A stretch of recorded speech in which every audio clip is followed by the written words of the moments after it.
नमस्कार. जीवन मूल्य कार्यक्रमामध्ये मी माधवी आपल्या सगळ्यांचे स्वागत करीत आहे. जीवन मूल्य कार्यक्रमामध्ये मागे काही सत्रामध्ये आपण स्ट्रेस, तणाव ह्या गोष्टीवर खूप चर्चा केलेली आहे, मार्गदर्शन घेतलेलं आहे आणि आजही स्टुडिओमध्ये विशेष तणावावर आपल्याला मार्गदर्शन करण्यासाठी उपस्थित आहेत आदरणीय डॉक्टर सचिन परबजी. डॉक्टर सचिन, आपलं खूप खूप स्वागत आहे. ओम शांती. ओम शांती. डॉक्टर साहेब, मागच्या सत्रामध्ये जेव्हा आपण स्मार्ट ह्या प्रोग्रामचा विषय सुरू केलेला होता तेव्हा विषय आपला थांबलेला जिथे तुम्ही आम्हाला डॉक्टर अलीन बद्दल सांगितलेलं की ते कसे आपल्याला चिन्ह देतात, जेव्हा तणाव येतं तर कोणत्या पद्धतीची चिन्ह आपल्याकडे येत असतात. तर ह्या चिन्हांबद्दल तुम्ही आम्हाला सांगितलं. परंतु जर एखाद्या व्यक्तीला हे असे काही अलार्म्स दिसत असतील तर अशा व्यक्तीने काय करावं? मागच्या सत्रामध्ये आपण पाहिलं की जेव्हा पण टेन्शन आपल्याला येतं डेफिनेटली सिग्नल आपल्याला मिळतात, ठीक आहे ना. त्या सिग्नलला इग्नोर न करता त्याच्यासाठी स्टेप्स तुम्ही उचलले पाहिजे आणि ते स्टेप्स म्हणजे स्टेप्स फॉर स्ट्रेस मॅनेजमेंट. हा फार मोठा विषय आहे. आपण सगळे टॉपिक तर इथे घेऊ शकत नाही, पण छोट्या आणि सोप्या युक्त्या आपण इथे जरूर दर्शकांना सांगू शकतो. तर आम्ही म्हणतो स्ट्रेस मॅनेजमेंटचे मुख्य 4 सी आहेत. सी हा इंग्रजी शब्द आहे. सी म्हणजे जे शब्द सी पासून चालू होतात, तर त्याला आम्ही म्हणतो कम्युनिकेट, कोप अप, चॅलेंज आणि कंट्रोल, जसं आपण स्लाइडवर पाहणार आहोत. तर सगळ्यात महत्वाचं जे मला असं वाटतं की कम्युनिकेट करा. आणि जे लोक कम्युनिकेट करतात त्यांना मदत जरूर मिळते. बायबलमध्ये असं म्हटलेलं आहे की ask and you will receive. तुम्ही जर मदत मागितली तर तुम्हाला मिळणार आहे. आपल्या भावनांना व्यक्त करायला शिका. हे मी का म्हणतोय, लोक 2 चुका करतात मी बघतो ज्यांना टेन्शन येतं. एक, ते आपल्या भावना व्यक्त नाही करत, ठीक आहे ना. ज्याला आम्ही म्हणतो भावनांचं दमन करतात, दाबून ठेवतात. त्रास होतोय पण सांगणार नाही. जास्त करून स्त्रियांमध्ये ही पर्सनॅलिटी असते, पुरुषांमध्ये देखील असू शकते. तर आपल्या भावना तुम्ही व्यक्त केल्या पाहिजे. आणि दुसरी चूक ते करतात की व्यक्त जर करतात ते चुकीच्या प्रकारे व्यक्त करणार, एकदम रागात तावातावाने बोलणार. तर ती तुम्ही व्यक्त करताय but you are expressing it in a wrong way. त्याने पण नुकसान होतं. व्यक्त नाही केलं तरी नुकसान होतं. तर योग्य प्रकारे व्यक्त करता आलं पाहिजे, कम्युनिकेट करता आलं पाहिजे. आणि ह्याच्यावर आम्ही फार जोर देतो. आम्हाला वर्कशॉप नुसतं ह्याच्यावरच घ्यावे लागतात, हाऊ टू कम्युनिकेट. आणि अमेरिकेमध्ये तर 2-3 वर्षाचा कोर्स आहे कम्युनिकेशन स्किल्सवर. आणि ह्याच्यामध्ये स्ट्रेस मॅनेजमेंटसाठी एक ट्रेनिंग असते ज्याला आम्ही म्हणतो असर्टिव्हनेस ट्रेनिंग, किंवा ज्याला मराठीमध्ये म्हणता येईल स्वानुग्रह. तुम्ही आग्रहाने आपलं मत मांडा. फक्त ते मत मांडताना तुम्ही बघा की तुम्ही स्वतःचा स्वमान, सेल्फ रेस्पेक्ट सोडत नाही आणि समोरच्याचा पण सेल्फ रेस्पेक्ट तुम्ही सोडत नाही. स्वतः स्वमान मध्ये राहून दुसऱ्याला स्वमान देऊन आपलं मत व्यक्त करणं हे फार महत्वाचं आहे. मी फार एक्झाम्पल तुम्हाला सांगेन की तुम्हाला एखाद्याचं बिहेवियर आवडलं नाही आणि तुम्हाला त्याच्यामुळे त्रास होत आहे, तर तुम्ही जेव्हा त्याला सांगाल तर तुम्ही त्याला असं सांगा की बघा, तुमचं हे काम चांगलं आहे पण तुम्ही जे हे केलं ते मला आवडलं नाही, तुम्ही नाही केलं तर बरं होईल. हे झालं असर्टिव्हनेस. कम्युनिकेट करता आलं पाहिजे. आणि तुम्ही गप्प बसला तर समोरच्याचं ते बिहेवियर, वर्तणूक वाढत जाते आणि तुमचा त्रास वाढत जातो. तर तुम्हाला कम्युनिकेट करता आलं पाहिजे. आणि भरपूर वेळा जे काही आजार असतात ते कम्युनिकेट किंवा आपल्या भावना व्यक्त न केल्यामुळे होतात. आणि हा फार मोठा विषय आहे. याच्यावर आपण मॅरेथॉन बोलू शकतो, पण मी शॉर्ट मध्ये सांगेन. जे काही दर्शक हा कार्यक्रम बघतायत ते आपल्या भावना व्यक्त करा. तुम्ही बघितलं असेल सायकियाट्रिस्ट जे असतात, तर आम्ही असं म्हणतो सायकियाट्रिस्ट ऑफकोर्स ते त्यांना निदान करतात, गोळ्या वगैरे देतात, मानसिक आजार, पण त्यांचा सगळ्यात मोठा रोल असतो सायकियाट्रिस्ट किंवा समुपदेशक, मनोचिकित्सक जे असतात त्यांची अर्धा इलाज असतो समोरच्याला ऐकून घेण्यात. कारण समोरचा जो बोलतो ते ऐकण्यानेच पेशंट ठीक व्हायला लागतो. तर बोलणं हे फार महत्वाचं आहे. आपल्या भावना व्यक्त करणं. आपल्याला त्रास होतो, आपण काउन्सिलरकडे जातो आणि बोलतो आपल्या. तर हे तुम्ही बोला. जर तुम्हाला वाटतं की बोलणं ऐकायला कोण नाही तर तुम्ही लिहा, पण व्यक्त करा बाहेर. तर कम्युनिकेशन इज व्हेरी इम्पॉर्टंट. दुसरं आहे की चॅलेंज म्हणून घ्या. एखादी परिस्थिती जर तुम्हाला डिफिकल्ट वाटत असेल तर तिला आव्हान म्हणून स्वीकार करा. भरपूर आमच्याकडे उदाहरणं आहेत जेव्हा लोकांनी असं केलं. तर जेव्हा आपण एखादी परिस्थिती आव्हान म्हणून स्वीकारतो तर आपली शक्ती वाढते. When you take it as a challenge. भरपूर अशी उदाहरणं मला सांगता येतील. माझं स्वतःचं मी उदाहरण देईन की जेव्हा मला 11वीला कमी मार्क मिळालेले तर भरपूर लोकांनी मला म्हटलं की हा मराठी माध्यमातून शिकलेला आहे, हा कशाला सायन्सला आला, ह्यांना इंग्रजी येत नाही तर हे सायन्स का घेतात. तर मी म्हटलं okay, let's take it as a challenge. आपण आव्हान म्हणून हे स्वीकार करावं. तर मला जे कमी मार्क्स मिळाले 11वीला, मेहनत केली, आव्हान म्हणून स्वीकारलं आणि जिद्दीने अभ्यास केला तर मला चांगले मार्क्स मिळाले. 12वीला पर्सेंटेज भरपूर वाढले, ज्याच्यामुळे मेडिकलला ऍडमिशन मिळालं. तर आपल्यामध्ये शक्ती असते, तिला जागृत करावं लागतं आणि जेव्हा आपण आव्हान म्हणून स्वीकार करतो तर ती आपली शक्ती वाढते. तर कोणती परिस्थिती आली तर तुम्ही त्याला आव्हान म्हणून स्वीकार करा, तुम्हाला फार बरं वाटेल. तिसरं आहे सी, कंट्रोल. कंट्रोल म्हणजे जेव्हा टेन्शन येतं, आपल्याला परिस्थिती येते, तेव्हा भरपूर काही आपल्या डिफेन्स मेकॅनिझम ऑटोमॅटिकली कामात. डिफेन्स मेकॅनिझम म्हणजे काय, तर एखादी परिस्थिती आली तर त्याला सामोरे जाण्यासाठी आपण जे काय करतो त्याला डिफेन्स मेकॅनिझम म्हणतात. ह्याच्यामध्ये चुकीच्या डिफेन्स मेकॅनिझम पण असतात की लोक टेन्शन आलं की दुसऱ्याला दोष देतात. ह्याच्यामुळे असं झालं, तुला कळत नाही का असं का केलं, तुझ्यामुळे मला त्रास होतो. जेवढं तुम्ही हे रॉंग डिफेन्स मेकॅनिझम, तुमचं टेन्शन वाढत जाणार आहे. दुसऱ्यांना दोष देणं किंवा परिस्थितीपासून पळून जाणं किंवा चुकीचे आधार घेणं, हे सगळे चुकीच्या डिफेन्स मेकॅनिझम आहेत. म्हणजे ह्याच्यामुळे तुमची शक्ती वाढत नाही आणि तुमचा तणाव वाढत जातो. तर योग्य डिफेन्स मेकॅनिझम काय आहे की तुमच्या कंट्रोलमध्ये काय आहे त्यावेळेला, तर जे माझ्या कंट्रोलमध्ये आहे ते करणं, डुईंग थिंग्स अंडर कंट्रोल. मग हळूहळू तुम्हाला बघायला असं वाटायला लागतं तुमचा आत्मविश्वास वाढतोय आणि तुमचं टेन्शन कमी व्हायला लागलं. कारण भरपूर वेळा आम्ही बघतो जेव्हा टेन्शन येतं तेव्हा लोक पॅरालाइज होतात, काय करायचं त्यांना सुचत नाही आणि जे सुचतं ते चुकीचं सुचतं. तर जेव्हा तुम्ही तुमच्या कंट्रोल मधल्या ज्या गोष्टी करायला लागतात ते तुम्हाला स्ट्रेस हळूहळू कमी व्हायला लागतो आणि तुमचा कॉन्फिडन्स वाढतो की yes I can do it. आणि जर आणखीन खोलात तुम्ही उतरला तर तुम्हाला कळेल की तुमच्या कंट्रोलमध्ये एकच गोष्ट आहे, ते म्हणजे तुमचे विचार.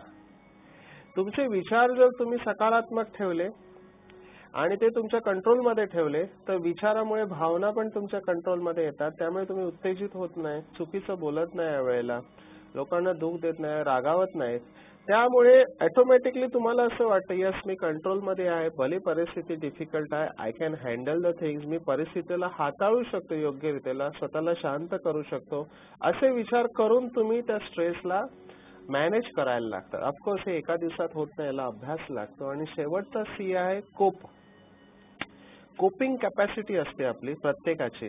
काही जण 2 तास काम करू शकतात, काही जण 4 तास काम करू शकतात, काही जण 6 तास काम करू शकतात, काही जणांची 8 तास काम करण्याची क्षमता असते. काही जण लवकर थकतात, काही जण थकत नाही. You should not compare. सगळ्यांमध्ये विशेषता वेगवेगळी आहे, कारण प्रत्येकाचं शरीर वेगळं आहे. कोणाचं वजन जास्त असतं, कोणाची पचनशक्ती वेगळी असते, कोणाची झोपेची आवश्यकता जास्त असते, कोणाला कमी झोप लागते. तर आपण सगळ्यांना एकाच नियमामध्ये बांधू शकत नाही. पण एवढं निश्चित आहे की अभ्यासाने आपण आपली शक्ती वाढवू शकतो. Coping skills. तर परिस्थिती जेव्हा येते त्या परिस्थितीला हाताळण्याची शक्ती आपल्याला वाढवायची असते, पळून नाही जायचं असतं. भरपूर लोक काय करतात, परिस्थिती आले की पळायचा मार्ग. मी भरपूर लोकांना ट्रेनिंग देतो. आमच्या इकडे पण भरपूर भाई आणि बहिणी आहेत. तर त्यांना स्पीच देण्यासाठी आम्हाला ट्रेनिंगला बोलवतात. तर जेव्हा आम्ही स्पीच देण्यासाठी बोलवतो तर त्यांना सगळा विषय माहिती असतो, पण ते पळायला बघतात. They are not able to face. ते अगोदरच विचार करतात, बापरे मी चुकले तर काय होईल, लोक मला हसतील. पुढचा विचार न करता ते बोलतात पळणं फार सोपं आहे. त्यामुळे त्यांना एखादा आम्ही जर सेवा सांगितलं तर ते सरळ नाही म्हणतात. तर हे सरळ नाही म्हणणं फार सोपं आहे, पण त्याने सोल्युशन नाही ना. तुमची ती शक्ती वाढत नाही. तुमच्याकडे खूप चांगलं ज्ञान आहे, पण जर तुम्ही ती देऊ शकलात नाही तर तुमची शक्ती वाढत नाही. हे एक मी उदाहरण सांगितलं. अशीच आपली कोपिंग स्किल आपल्याला वाढवायची असते. तर आपली शक्ती हळूहळू वाढवायची असते, जेणेकरून आपण परिस्थितीला सामोरे जाऊ शकतो. हे 4 सी आहेत: कम्युनिकेट, चॅलेंज, कंट्रोल आणि कोप.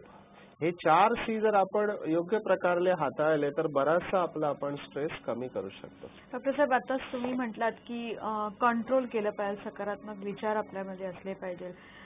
परंतु ते जेव्हा तुम्ही स्मार्टचा उल्लेख केला त्यावेळेला तुम्ही राईट थिंकिंग असा शब्द वापरला आणि इथे तुम्ही म्हटलात की पॉझिटिव्ह थिंकिंग. आता जिथे सगळीकडे पॉझिटिव्ह थिंकिंगचा बोलबाला चालू आहे त्यावेळेला तुम्ही राईट थिंकिंग असं म्हणता, तर राईट थिंकिंग म्हणजे एक्झॅक्टली काय? खूप छान प्रश्न आहे.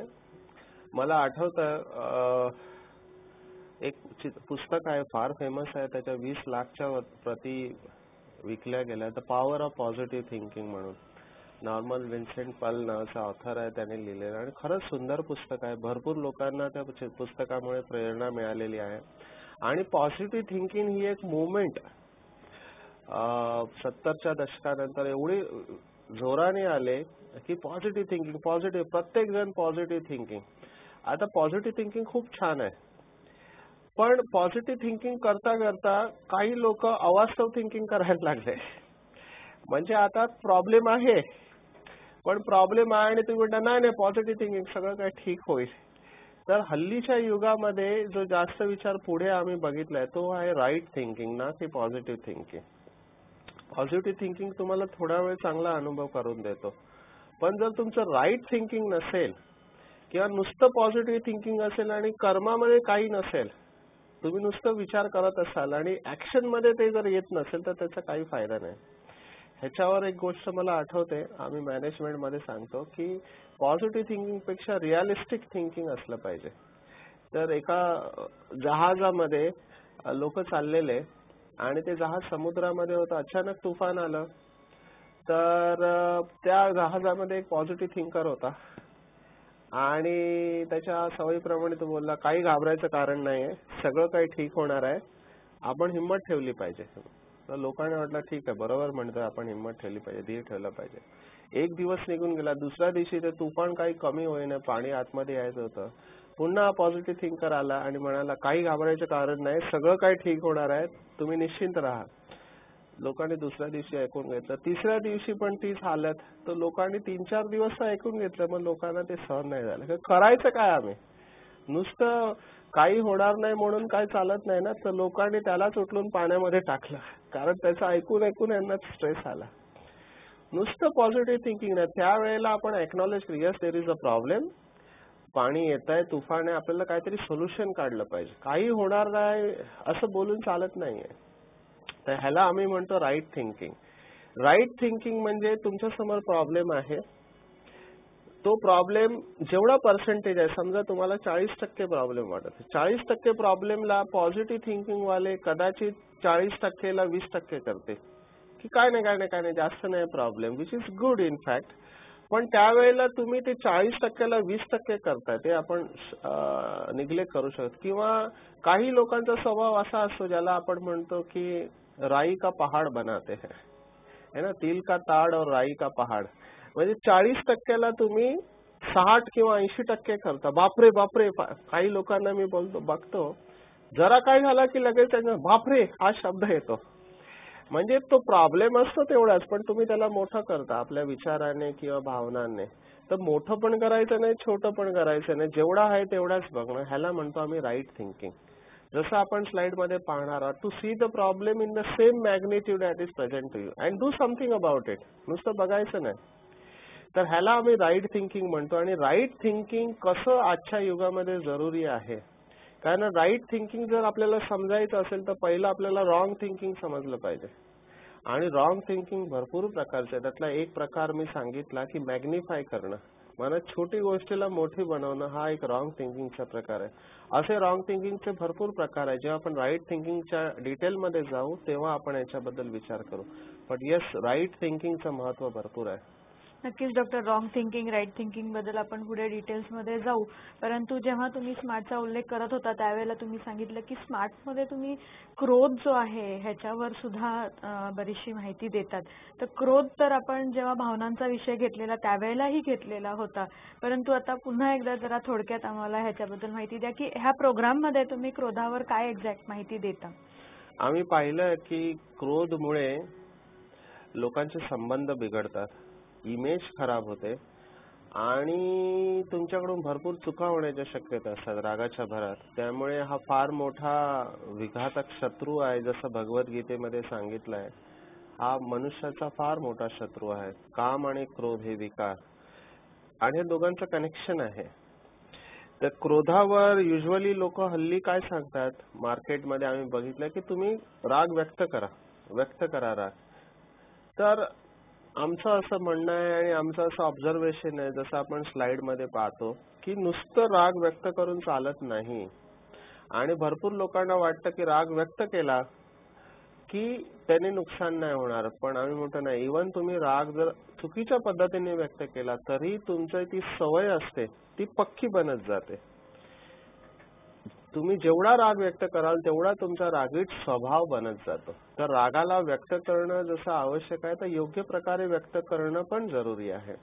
आणि फार उंच अवस्था जी आम्ही सांगतो की रागाच्या एनर्जीला तुम्ही रूपांतरित करा, ट्रान्सफॉर्म करा. तर सुरुवातीला ऍसर्ट करणं, मनस्व अनुग्रहाने बोलणं, आणि नंतर रागाच्या ऊर्जेला रूपांतरित करणं, हे फार महत्वाचं आहे. हे आम्ही शिकवतो त्यांना मेडिटेशनद्वारे, की मेडिटेशनच्या अभ्यासाने तुम्ही रागाच्या ऊर्जेला रूपांतरित करू शकता. आणि जसं तुम्ही याच्यामध्ये पुढे जाल, जसं आपण मागच्या सत्रामध्ये पण पाहिलं होतं, भावनेच्या सत्रामध्ये, की रागाला जन्म देणारी आपली इच्छा आहे. जर इच्छा पूर्ण नाही झाला तर राग. जेवढा जास्त इच्छा, कामना, तेवढा राग जास्त. कामेशु क्रोधेशु दोघं एक दुसऱ्याला फीड करतात. आणि जसं आपण मेडिटेशन मध्ये संतुष्टतेचा, शांतीचा अनुभव करतो, राग आपल्याला हळूहळू कमी व्हायला लागतो आणि रागवण्याशिवाय देखील आपण कार्य करू शकतो. हा एक आणखीन बिलीफ लोकांमध्ये आहे की जोपर्यंत रागावत नाही तोपर्यंत लोक काम नाही करत. असं आपल्याला वाटतं लोक काम करतात, पण ते काम नाही करत. आणि तुमचा रिस्पेक्ट पण कमी होतो रागावल्यामुळे, तुमची इमेज कमी होते आणि लोक खरोखरच काम नाही करत. आणि तुम्ही रागावता, तुम्ही काम करून घेता, पण तुमच्या शरीरावर त्याचं नुकसान झालेलं असतं. तर ह्या सगळ्या गोष्टी अवॉइड करायच्या असेल तर शांतपणाने लोकांना इन्स्पायर करून, प्रेरणा देऊन, रोल मॉडेल बनून आपण त्यांच्याकडून काम करून घेऊ शकतो. डॉक्टर साहेब, तुम्ही म्हटलात की रागावण्याने आपल्या शरीरावर परिणाम होत असतो आणि ह्याचे अनुभव आमच्याकडे स्वतःच आहेत, कारण कित्येकदा तरी आम्ही चिडचिडपणा करतो. अगदी प्रसंग असा येतो की आम्हाला डॉक्टरांकडे जावं लागतं. तर त्यावेळेला डॉक्टर सुद्धा आम्ही जेव्हा सांगतो की डॉक्टर साहेब मला फार राग येतो, त्याच्यासाठी काहीतरी पर्याय सांगा, तर ते आम्हाला नुसतं एकच म्हणतात, रिलॅक्स करा, तुम्ही रिलॅक्स करा. आता हा रिलॅक्स करणं म्हणजे एक्झॅक्टली काय करणं? असं झोपून टाकणं म्हणजे रिलॅक्स करणं असतं का काय करणं? ते रिलॅक्स रिलॅक्स म्हणतात, परंतु कळत काही नाही. ते जोपर्यंत रिलॅक्स म्हणतात तोपर्यंत आम्ही शांत बसून असतो, परंतु परत त्याचा तणाव येतो की रिलॅक्स म्हणजे काय. तर हे रिलॅक्सेशन एक्झॅक्टली काय असतं? छान प्रश्न विचारला. एक पेशंट होता, डॉक्टरकडे गेला. डॉक्टरने त्याचं ब्लड प्रेशर चेक केलं जास्त. ते म्हणे तुम्ही उगाच टेन्शन घेणार, तुम्ही शांत व्हा, रिलॅक्स व्हा. पेशंट गप्पा झाला. असं 2-3 वेळेला आला. आता त्या डॉक्टरचं टेन्शन वाढत गेलं. अरे तुला सांगितलं ना बाबा, तुझा टेन्शनमुळे प्रॉब्लेम आहे, तू रिलॅक्स का नाही होत? तर पेशंटने छान उत्तर दिलं. म्हणाले डॉक्टर साहेब मी 3 वेळा तुमच्याकडे आलो, 3 वेळा तुम्ही म्हणाला की रिलॅक्स व्हा, पण रिलॅक्स व्हा म्हणजे करू काय हे तर तुम्ही सांगत नाही. नुसतं रिलॅक्स व्हा बोलल्याने रिलॅक्स होता येत नाही. तर रिलॅक्स होण्यासाठी काय करावं हे आम्ही विस्तारित रूपाने सांगतो की रिलॅक्सेशनचे प्रकार किती आहेत, कशा प्रकारे आपण डोक्यापासून पायापर्यंत संपूर्ण शरीराला रिलॅक्स करू शकतो पहिलं, आणि शरीरानंतर मनाला आपण कसं रिलॅक्स करू शकतो हे पण आम्ही विस्तारित सांगतो. तर स्लाइड मध्ये आपण जसं पाहणार आहोत की जसं एनाल्जेसिक्स म्हणा, पेन किलर गोळी घेतल्यावर शरीरातलं दुखणं जातं, ऍसिडिटीवर अँटासिड घेतल्यावर ऍसिडिटी कमी होतं, तसं रिलॅक्सेशनने आपला तणाव कमी होतो. ठीक आहे. आणि पण हे रिलॅक्स कसं करायचं ती एक विधी आहे, ती आपण डिटेलमध्ये पाहणार आहोत की कसं शरीरातील प्रत्येक भागाला इंडिव्हिज्युअली आणि सगळ्यांना एकसाथ डिफरन्शियल रिलॅक्सेशन आपण करू शकतो. आणि मेडिटेशनमुळे सुद्धा आपण शारीरिक आणि मानसिकरित्या रिलॅक्स होऊ शकतो. डॉक्टर साहेब, रिलॅक्सेशन आणि मेडिटेशन ह्या दोन्हीमध्ये काही विशिष्ट अंतर असं आहे का? डेफिनेटली. रिलॅक्सेशन तुम्ही फिजिकली पण होऊ शकता, नुसतं शरीराला रिलॅक्सेशन करणं. मेडिटेशन हे फार पुढे जातं. जसं आपण स्लाइड मध्ये पाहत आहोत, अशा भरपूर स्टडीज झालेल्या आहेत. स्लाइड मध्ये दाखवलं की 24 पब्लिश स्टडी आहेत की जे लोक परमात्मावर विश्वास करतात की परमेश्वर आहे आणि मी त्याची संतान आहे, तर अशा लोकांना जीवनामध्ये तणाव कमी होतो आणि ते त्यांचं दीर्घायु असतं, म्हणजे जास्त वर्ष ते जगतात. तर yes, meditation is far superior than relaxation. मेडिटेशनमुळे आपल्या फक्त शरीरामध्ये रिलॅक्सेशन होत नाही, तर आत्मा रिलॅक्स होते, आत्मा शक्तिशाली होते आणि आत्म्यामधील पॉझिटिव्ह शक्ती एवढ्या वाढत जातात तर कोणत्याही परिस्थितीला ते सामोरे जाऊ शकतात. मेन म्हणजे दृष्टिकोन सकारात्मक होतो आणि हा दृष्टिकोन जेवढा सकारात्मक होत जाईल तेवढा आपण आपल्या आयुष्याची क्वालिटी असते ती सुंदर होते. तर दृष्टिकोन सकारात्मक होणे हा स्मार्टचा शेवटचा पैलू आहे. आम्ही बघितलं आता ह्याच्यावर पण आम्हाला बोलवलं जातं कारण लोकांकडे सगळं असतं कंपन्यांमध्ये, त्यांना आम्ही कॉम्प्युटर, गाडी, पोस्ट पोझिशन, सॅलरी चांगली असते, पण त्यांचा दृष्टिकोनच जर निगेटिव्ह असेल तर सगळं काय असून सुद्धा त्यांचा परफॉर्मन्स होत नाही. ह्याला आम्ही निगेटिव्ह ॲटिट्यूड म्हणतो, नकारात्मक दृष्टिकोन म्हणतो. तर ह्याच्यावर पण आम्ही स्मार्ट मध्ये लोकांना सांगतो की कशा प्रकारे आपला ॲटिट्यूड आपण जर पॉझिटिव्ह ठेवला तर फक्त कार्यक्षेत्रावर नाही पण घरी पण, संबंधामध्ये पण त्याचा फायदा होतो. तर सकारात्मक दृष्टिकोन ज्यांचा असेल त्यांचं संपूर्ण विश्व पॉझिटिव्ह, जसं आपण स्लाइडमध्ये पाहणार आहोत की ज्या व्यक्तीचा दृष्टिकोन सकारात्मक असतो, जसं योग वशिष्ठांनी सांगितलेलं आहे की जर तुमचा दृष्टिकोन सकारात्मक असेल तर तुमचं पूर्ण विश्व सकारात्मक होतं, लोक तुम्हाला सहयोगी बनतात, मदत करतात. तर स्मार्ट मध्ये ह्या सगळ्या विषयांवर आम्ही टप्प्याटप्प्याने लोकांना मार्गदर्शन करतो, त्यांना अनुभव करून देतो. डॉक्टर साहेब, खूप सुंदर माहिती तुम्ही आम्हाला दिली आणि इथे येऊन तुम्ही एवढा वेळ काढून आम्हाला ही माहिती दिली त्यासाठी तुमचे खूप खूप धन्यवाद. दर्शक हो, नक्कीच हा स्मार्टचा कार्यक्रम किती आपल्यासाठी गरजेचा आहे ह्याचा तुम्हाला साधारणतः अंदाज आला असेल. स्मार्टबद्दल आपण अधिक माहिती डॉक्टर साहेबांकडून पुढच्या भागामध्ये घेणार आहोत, परंतु अधिक काही तुम्हाला माहिती हवी असल्यास तुम्ही नजीकच्या कोणत्याही ब्रह्माकुमारी सेवा केंद्राला भेट देऊ शकता किंवा आमची वेबसाईट www.bkmarathi.com ह्या वेबसाईटलाही तुम्ही भेट देऊ शकता. तर भेटूया पुढच्या भागात. तोपर्यंत नमस्कार.